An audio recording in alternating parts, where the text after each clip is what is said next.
काँग्रेस पक्षाचे तालुका अध्यक्ष प्रदीप भाऊ येवले या ठिकाणी जे उपोषण चालू आहे विद्यार्थ्यांसाठी 5वा वर्ग परवानगी द्या यासाठी त्यांचा पाठिंबा आहे आणि माझ्यासोबत हितगुज करणार आहेत. आपण या ठिकाणी जे काही उपोषण चालू आहे यासाठी आपला पाठिंबा आहे का? बिलकुल पाठिंबा आहे.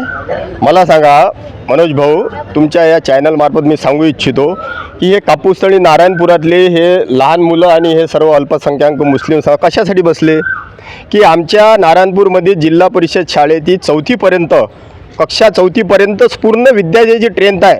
25-26 विद्यार्थी आणि 5वीची आम्हाला मान्यता द्या. आणि हे सतत आता शेजातबाई सर्वी हे मंडळी सतत 2 महिन्यापासून फिरून राहिले प्रशासनाच्या इकडे की 5वीची मान्यता द्या. आणि त्याला कारणही आहे. मी स्वतः पाहिलं की नारायणपूर कापूसतळणीच्या मधातला नाला इतका आहे की पावसाळ्यात कोणताच विद्यार्थी माणूस जाऊ शकत नाही. हे 40 वर्षापर्यंत. आणि त्यांची साधी मागणी आहे की 5वीची मान्यता द्या आणि आमच्या मुलांना शिकू द्या. आता कुठं हा समाज जागी झाला शिक्षणाच्या बाबतीत. तुम्ही शिक्षण आले त्यांना बरं, त्यांनी म्हणणं अडचण जर यावेळी तुम्हाला शिक्षकाची असेल तर आम्ही शिक्षक देतो, बसाची असेल तर बसाची देतो, सर्व व्यवस्था करतो. परंतु विशेष म्हणजे सरकारी शाळा आणि त्याला जर मान्यता देसन तर हे सरकार कुठं आहे, हे प्रशासन कुठं आहे? एकीकडे मुंबईतला गृहराज्यमंत्री बारला मान्यता आणि एकाकडे शिक्षणाला तुम्ही मान्यता नाही देत. हे अजिबात चालणार नाही. हे लोक पेटून उठले, यांना कोणीही हालतीत. आमचा राष्ट्रवादी काँग्रेस शरदचंद्र पवार पक्षाचा पूर्ण पाठिंबा आहे.